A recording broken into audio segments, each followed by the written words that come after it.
China is building a launcher for a series of mobile road missiles called the Dongfeng that can avoid being detected by drones, radar and satellites.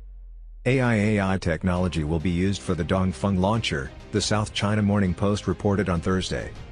I believe that on the battlefield of the future, our comrades will neither see us nor know of the whereabouts of our missile launchers. The relationship between missiles and launch platforms is like bullets and weapons. What we can do is explore the potential of platforms and provide more options for future battles. Artificial intelligence technology will be used to make the missile launcher more tactical and invisible, according to Yang Baiwu, a PLA rocket force expert working on the launch mechanism of the DF-17 hypersonic missile that blends into its environment.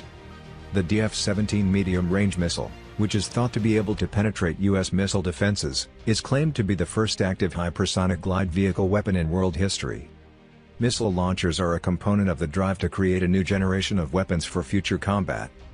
The launch vehicle for the DF-17, according to sources close to the PLA, is a modified version of the one used for the DF-16B ballistic missile. The DF-16B and DF-17 are medium-range missiles built as offensive tools for the Taiwan crisis and intended to thwart outside military involvement in the Taiwan Strait.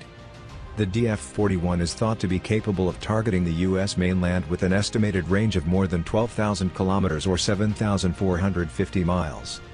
An important component of battlefield strategy, according to military analyst and former PLA instructor Song Dongfeng, is camouflage and missile launcher design.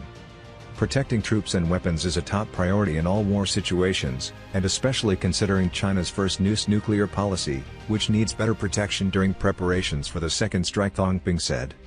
Almost all missiles in the Dongfeng, or DF series, are dual-capable weapons that can carry both conventional and nuclear warheads.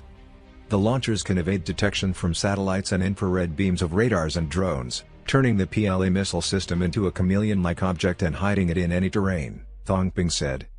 The J-15, which was produced in China based on the Soviet Union-designed Su-33 prototype, is the only aircraft carrier fighter currently in service with the PLA.